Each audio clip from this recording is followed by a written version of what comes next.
want a meeting.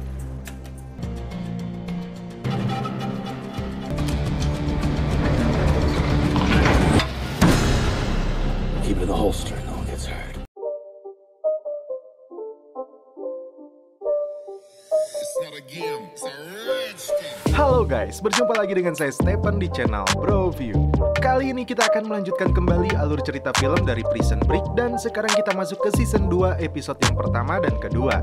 Untuk itu sebelum masuk ke ceritanya, seperti biasa siapkan apa? Ya tentunya kopi dan Woodbray untuk menemani kalian dalam menonton alur cerita film ini. Dan sekarang kita masuk ke filmnya.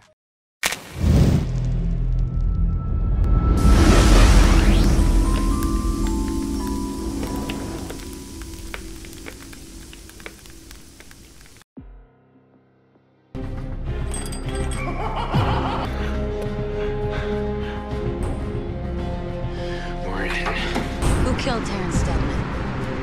Nobody.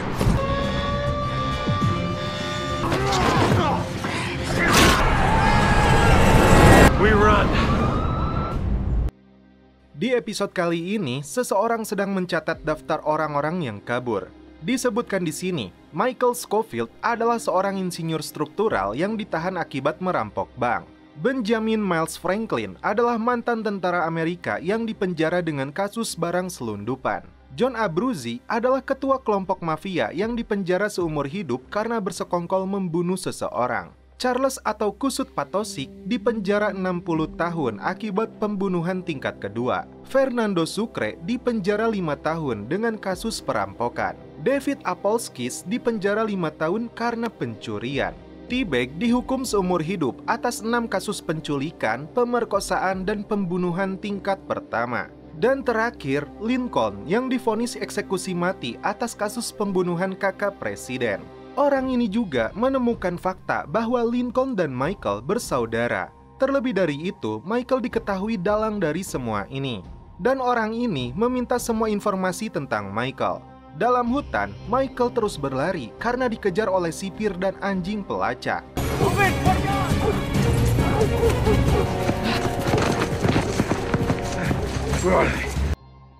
Di tengah perjalanan, mereka berhenti karena mendengar suara. Dan ternyata ada kereta yang kebetulan lewat. Mereka berencana akan menyeberanginya.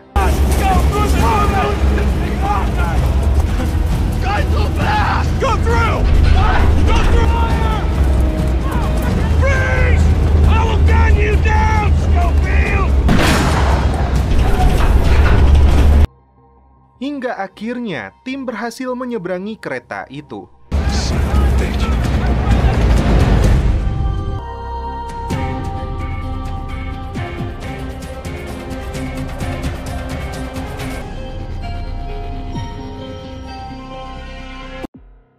Kembali ke orang yang di scene awal mengumpulkan data narapidana yang kabur. Orang ini adalah agen FBI bernama Alexander Mahon. Dia mengundang awak media untuk menginformasikan ke 8 buronan yang berhasil kabur. Dan 8 orang itu diklaim sebagai buronan yang paling dicari di Amerika. To commit the original crime is compounded. Fear becomes paranoia. Fundamental mind of the escaped man has not changed. Fortunately for us, television. These men right here are now the 8 most wanted men in America. Kembali ke tim yang berhenti sebentar karena kelelahan. Namun di sini, Miles membocorkan informasi yang diberikan Charles tentang uangnya. Otomatis sekarang mereka semua tahu tentang keberadaan uangnya. Berpindah ke agen Mahon yang meminta Pop untuk memberi informasi tentang Sarah. Then maybe you can tell me about Dr. Tancredi. Namun Pop tidak memberi tahu tentang informasi yang dia ketahui, karena Sarah masih dalam kondisi kritis. Pilihan ada di tekad Sarah, berjuang untuk hidup atau menyerah untuk mati.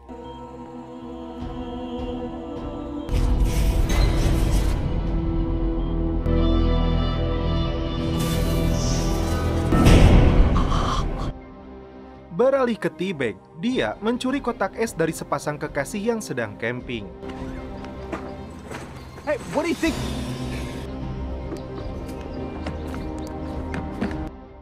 Mahon mempertanyakan soal tato yang tidak sesuai dengan profesi Michael sebagai insinyur struktural. Dan tato itu kemungkinan dapat diselesaikan dalam jangka waktu 100-200 jam. Karena hal tersebut, Mahon memerintahkan untuk menyelidiki seniman tato Michael. Bellick yang kebetulan lewat tidak suka dengan keterlibatan Mahon. Pasalnya, si Mahon ini sangat mengandalkan media untuk menyelesaikan kasusnya. We'll see about that. Di Montana, Veronica sedikit berbincang dengan Steadman. Ada kesempatan dia pun memfoto dirinya. Namun ketika Veronica menyinggung soal kasus Lincoln Burrows, Steadman berkata bukan dia yang memilih Lincoln, bahkan dia adalah seorang tahanan di tempat ini. Kabar buruknya, sekarang Veronica juga menjadi tahanan. Dibuktikan dengan pintu yang tidak bisa dibuka dari dalam. Ditambah lagi, Steadman mengatakan kalau kaca rumah itu anti peluru setebal 5 cm. Kembali ke Michael, dia berkata pada Lincoln kalau mereka berdua tidak bisa meninggalkan yang lain. Sebab mereka semua tahu informasi tentang posisi uang Charles di Utah. Lincoln mengingatinya bahwa separuh isi negara sedang memburu mereka semua. Tidak mungkin untuk pergi ke Panama atau Utah. Michael berkata mereka tidak mungkin meminta bantuan Veronica karena uang dan pakaian sudah Michael persiapkan. Tapi pertanyaannya, di mana? Tato Michael yang bertuliskan Ripe Chance Wood menjawab pertanyaan itu. Seniman tato Michael didatangkan ke kantor FBI. Wanita ini mengatakan tato di sekujur tubuh Michael adalah desain dari Michael sendiri. Yang membuat Mahon curiga, wanita itu mentato Michael harus sangat mirip dengan desainnya. Lalu Mahon membuka lembaran foto tato Michael yang terdapat tulisan English, Fitz, dan Percy. Setelah seniman tato itu pergi, Mahon mendapat konfirmasi dari rekannya bahwa itu adalah nama jalan sekitar penjara. Kembali ke tim yang tidak sengaja bertemu dengan seorang gadis kecil. Tak lama kemudian, datanglah ayah gadis itu membawa shotgun. Dia mengetahui kalau mereka adalah buronan Fox River. Namun karena anaknya terancam, pria itu memberikan senjatanya dan membiarkan tim pergi. Agen FBI wanita ini menghampiri Sarah untuk mempertanyakan hubungan Sarah dan Michael yang secara tidak langsung membantu 7 tahanan lain untuk kabur. Dan T-Bag memasuki klinik dokter hewan dan meminta untuk dioperasi secara tertutup. Pada awalnya, dokter itu menolak hingga akhirnya T-Bag mengancam dokter tersebut. I'm gonna get an ambulance. Miles protes kepada John karena melakukan hal yang tidak pantas didapatkan seorang anak. Namun John yang sama mempunyai anak juga berdalih tidak akan bebas jika tidak seperti itu. Menurut Michael, perjalanan mereka akan menuju Oswego agar mendapat apa yang mereka butuhkan. Bellick mendapat data rekening Michael yang sudah menghabiskan banyak uang kurang dari sebulan di Chicago. Uang itu digunakan untuk cuci mobil, kotak suara, gudang, rental mobil, dan lain-lain. Tak lama, datanglah anak buah yang lain dan melaporkan ada seorang pemburu yang bertemu dengan 5 buronan. Kembali ke Mahon yang mendatangi kediaman Michael sebelumnya. Bahkan, tidak perlu waktu lama dia menyadari kalau Michael sudah merencanakan semuanya di tempat ini. Mahon menduga Michael merencanakannya selama berbulan-bulan. Lalu ketika dirasa cukup, Michael membuang buktinya. Maka dari itu, Mahon memerintahkan agar mengirim penyelam ke dalam sungai. Sin berpindah ke Veronica yang mencari sinyal untuk melakukan komunikasi. Namun Steadman mengeluarkan pistolnya agar Veronica tidak jadi menelepon. Di samping itu, Bellick meminta informasi dari pemburu yang sebelumnya bertemu dengan 5 buronan. Dan Bellick mendapat informasi kalau tim pelarian mencuri mobilnya dan pergi ke arah Oswego. Bellick sangat yakin karena ditemukan juga data transaksi penyewaan gudang. We're going to Oswego, boys. Kathy membawakan baju ganti dan tas Sarah yang tertinggal. Setelah itu Kathy jujur dan meminta maaf kepada Sarah karena telah mengadukannya. Namun karena itu bukan kesalahan Kathy, Sarah tidak mempermasalahkan itu. Hal yang terpenting, Sarah menganggap Michael tidak peduli sama sekali. Sarah tidak tahu, di dalam mobil Michael sangat mencemaskannya dan menyesal telah menghancurkan hidupnya. You fell for her, huh? Dan 800 meter lagi, mereka akan sampai di Oswego. Terrence yang masih menodong Veronica mengatakan, jika Terrence keluar dari rumah itu 1 langkah saja, maka dia akan mati. Kemudian, Veronica mencoba kembali untuk menelepon. Malah dia mengancam Steadman agar menembaknya. Tak lama, telepon itu pun tersambung dengan kepolisian Montana. Namun, gimmick Steadman di sini memperlihatkan adanya sesuatu yang berbahaya. Scene berpindah ke T-Bag yang meminta dokter perindapan ini untuk menyambungkan kembali lengannya. Bahkan, T-Bag menyuruhnya jangan menggunakan obat bius. Psikoplok emang. Ain't nobody. Mahon mendapat lagi informasi terkait tatonya. Kali ini, Alan Squeezer, yaitu perusahaan toilet yang dibobol oleh Michael. Oleh sebab itu, Mahon sangat takjub kepada Michael. Kemudian, datanglah rekannya yang mengabarkan kalau Ditjen Pas menuju pergudangan di Oswego. Mereka pun tiba di area pergudangan. Di saat Bellick menuju gudangnya, Mahon masih penasaran dengan tato Rape Chancewoods. Namun rekannya mengatakan tidak ada nama daerah itu di negaranya.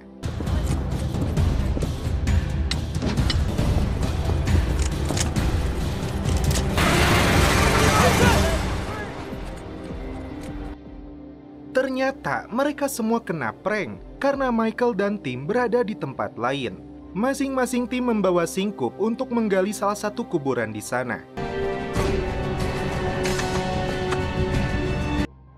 Mahon menyadari ketika melihat salah satu sipir bernama Rivers yang artinya sungai.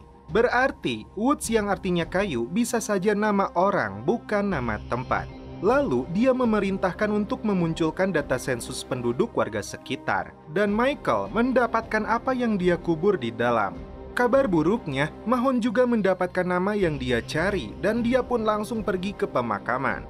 Ternyata, yang dikubur Michael adalah pakaian agar mereka bisa terlihat seperti warga biasa.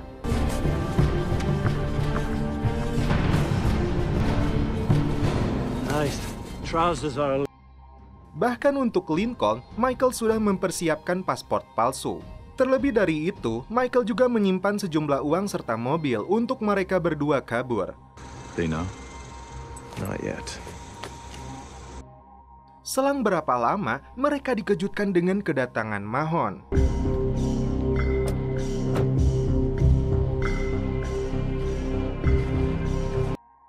Dari kejauhan, Michael menatap tajam ke arah Mahon yang menemukan makam bernama E. Chancewood. Saat Mahon meminum pil yang dia bawa, dari situlah dia melihat Michael yang sedang berlari. Sesampainya di tengah kota, Mahon kehilangan jejak karena banyak orang yang lalu lalang. Kembali ke Veronica yang menenangkan Terrence dan dia berjanji akan mengakhiri semua ini. Tak lama, masuklah telepon dari Lincoln. Sebelum menutup teleponnya, yang diduga polisi pun datang dan langsung menodongkan pistol ke arah Veronica. Dan...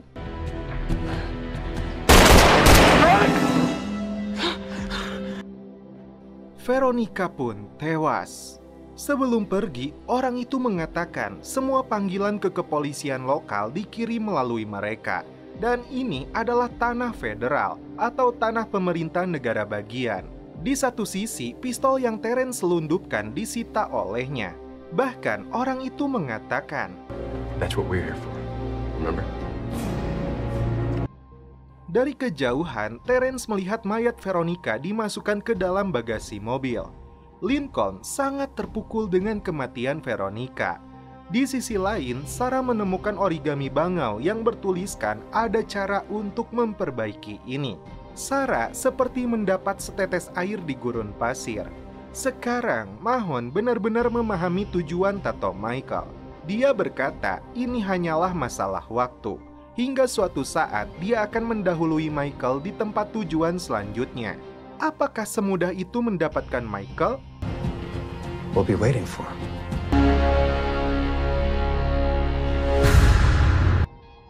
Film pun berlanjut ke episode 2. Diawali dengan diperlihatkannya Mahon yang menerima informasi tentang polisi perbatasan Kanada dan Meksiko sudah mengantongi foto buronan.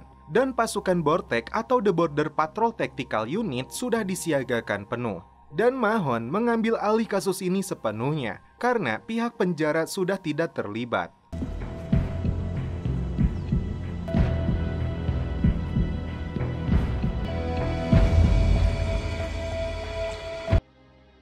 Di taman terbuka, Michael memperhatikan seseorang yang memindahkan makanannya dari mobil.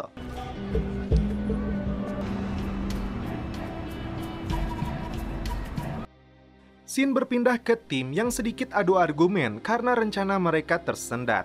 Tak lama, datanglah Michael menyuruh mereka semua untuk tenang. Dan ternyata Michael mencuri beberapa box ayam untuk timnya. Di samping tim sedang menyantap makanannya, Lincoln membaca berita yang dimana LJ akan masuk ke persidangan. Lalu, Michael memberi tim bekal uang untuk membeli cilor.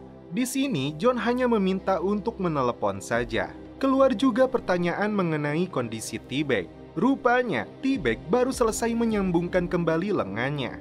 Saat Michael mengajak Lincoln untuk pergi ke Meksiko, dia mempunyai tujuan lain, yaitu pengadilan tempat persidangan LJ. Lincoln tidak ingin orang tersayangnya kembali direnggut oleh mereka. Namun Michael mengatakan dia tidak mempunyai rencana untuk ini. Lincoln meyakinkannya bahwa dia tahu tentang pengadilan itu. Bahkan penjaganya hanya mempunyai senjata ringan. Untuk itu, dia berencana akan menerobos masuk ke pengadilan. Dan sekarang saatnya untuk Miles, Sucre, dan John berpisah. Yeah, you be easy, man. Namun sebelum John pergi, dia mengatakan pada Michael, suatu saat mereka akan bertemu lagi. Ini berkaitan dengan Fibonacci yang belum diungkapkan oleh Michael. Setelah mereka bertiga pergi, Michael berkata, Tell me everything you know about the courthouse.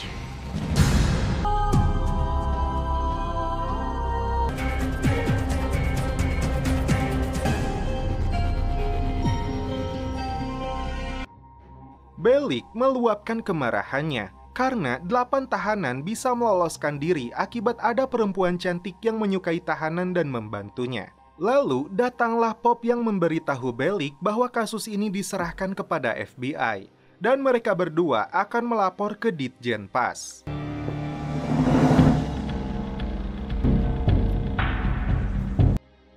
Semua catatan informasi para buronan ditempel di kantor FBI. Beralih ke David yang sudah memakai setelan baru dan rambut yang baru. Namun gayanya masih tetap sama dan keahliannya dalam mencuri tetap ada. Untuk menutupi identitas yang asli, dia akan menggunakan nama Scott Kalkbrenner. Michael dan Lincoln sampai di tempat parkiran mobilnya. Dan ketika Lincoln menelepon orang pengadilan, dia melihat ada seseorang yang memperhatikannya sambil memasuki mobil. Michael berhasil menyalakan mobilnya, dan Lincoln berhasil mendapat informasi persidangan LJ yaitu pukul 3 sore. Nah, untuk dapat berbicara dengan LJ, Lincoln akan berpura-pura sebagai Nick Severin. Seperti yang kita tahu, Nick Severin sudah tewas. Apakah itu akan menghambat rencana mereka? Lanjut. Ditjen Pas menginterogasi Pop dan Bellick. Pop ditanya mengapa Michael bisa sampai masuk ke ruangan kepala penjara, bahkan sampai menyekapnya. Pop menjawab dia terlalu percaya pada Michael. Giliran Bellick yang ditanya, benarkah dirinya menjual hak mengelola IP kepada penawar tertinggi? Namun saat Bellick akan menyangkalnya, datanglah Gary yang menjadi saksi. Jelas, karena dia sakit hati sudah dipecat oleh Pop dan diejek oleh Bellick, dia langsung mengatakan bahwa Bellick menjualnya kepada John Abruzzi. Oleh karena itu, Bellick tidak bisa berkutik dan mengakui perbuatannya. Warden, you and Officer Bellick can step out into the hallway.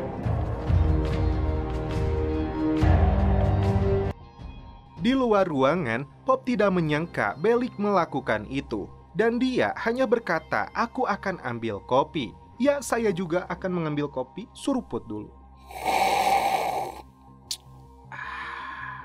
kembali ke T-Bag yang diberikan obat dan disuruh agar segera pergi. Namun karena tidak mau meninggalkan jejak, T-Bag melakukan ini. Please. I'm putting you down, Doc. Di pengadilan Chicago, LJ didatangi oleh Mahon. Please. I have to tell you, what your dad and uncle pulled off. Mahon meminta bantuan LJ agar Lincoln dan Michael menyerah secara damai. Seperti biasa, Mahon akan menggunakan media sebagai alat untuk memancing Michael. Namun LJ dengan sangat lantang, dia tidak mau bekerja sama dengan siapapun yang berasal dari pemerintah karena beberapa kasus yang menimpa dirinya. Beralih ke David yang sedang membeli karcis. Dia seketika resah dan gelisah ketika melihat ada dirinya dalam koran yang dibaca oleh seseorang di sana. Bahkan pria di belakangnya pun terus memperhatikan dirinya. Terlebih dari itu, tiket yang dia pesan menuju Utah sudah habis. Alhasil, dia pun langsung pergi. Lincoln mengaku sebagai Nick Severin dan berbicara dengan LJ. LJ mengatakan setelah persidangan selesai, dia akan dipindahkan ke penjara dewasa di Kingman, Arizona. Dan ketika LJ menanyakan kabar Veronica, Lincoln tutup mulut tentang kematiannya. Sebelum menutup telepon itu, Lincoln memberikan informasi penting yaitu ketiga, waspada dengan Otis Wright. Setelah itu, Lincoln dan Michael berangkat dan membuang HP-nya. T-Bag yang sudah menyekap dokter itu, dia langsung menyuntikkan cairan yang membuatnya entah tertidur atau tewas. Scene berlanjut ke Michael yang memasuki salah satu toko. Lincoln yang berada di luar, mukanya dikenali oleh seorang wanita.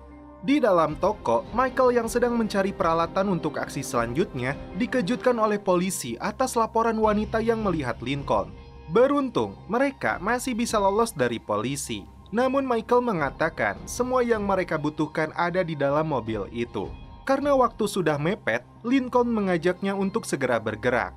David sekarang lebih leluasa karena menyamar menjadi mahasiswa. Dia pun menemukan kertas ajakan berbagi ongkos untuk pulang ke Utah. Di sisi lain, Pop mendapat hukuman skor selama 3 minggu dan hukuman masa percobaan 3 bulan. Dan Bellick diberhentikan pekerjaannya sebagai sipir. Sambil meluapkan emosinya, Pop merasa bukan mereka yang salah, melainkan Michael. Karena hal tersebut, dia memutuskan untuk mengundurkan diri. Kembali ke Michael dan Lincoln yang akan menantang sistem keamanan pengadilan. Let's go.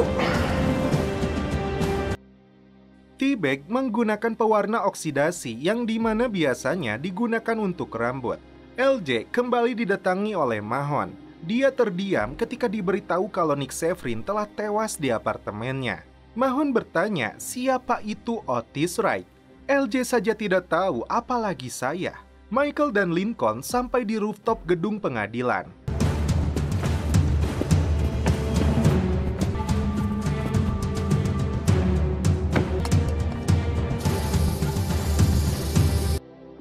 Dalam pengawalan Mahon dan seorang petugas, di sini LJ sadar tentang clue yang diberikan oleh Lincoln, yaitu ketiga, waspada dengan Otis Wright. Ketiga adalah lantai 3. Otis adalah lift yang menuju pabrik Otis, dan Wright adalah plesetan dari kata right yang artinya kanan. Namun ketika LJ masuk lift, Mahon cukup cerdas, dia langsung peka dengan itu.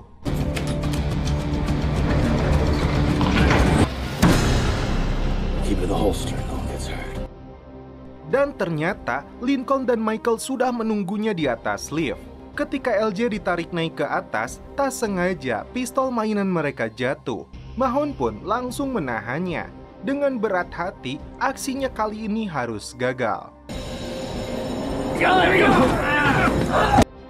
Saat lift dibuka, Mahon langsung gacor seperti manuk piit. Dia memberitahu semua petugas kalau Michael dan Lincoln ada di atas. Beruntung, mereka berdua berhasil kabur dengan mencuri mobil truk.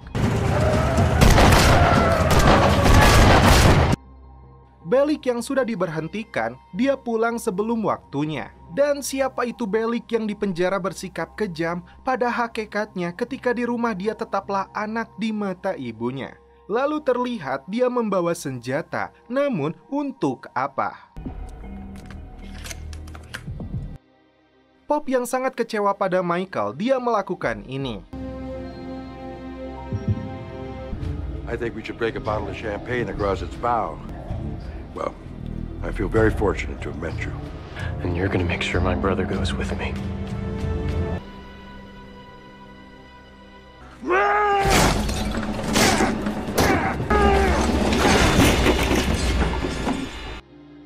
T-Bag dengan gaya baru dan identitas barunya sebagai dokter gudat, dia berangkat menuju Utah. Dan David bertemu dengan Debra Jane, wanita yang menempelkan kertas ajakan itu.